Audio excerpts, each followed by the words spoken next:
product management কমিউনিটিতে একটা কথা প্রচলিত আছে সাধারণত, যে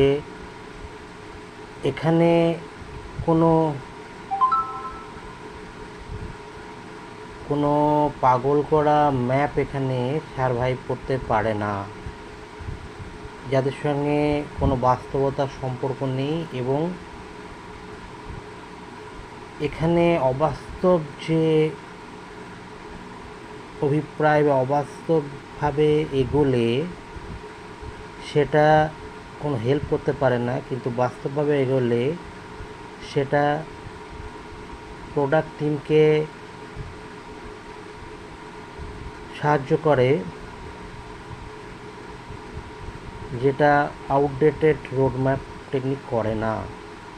এই যে শৈলী, এই যে অ্যাপ্রোচ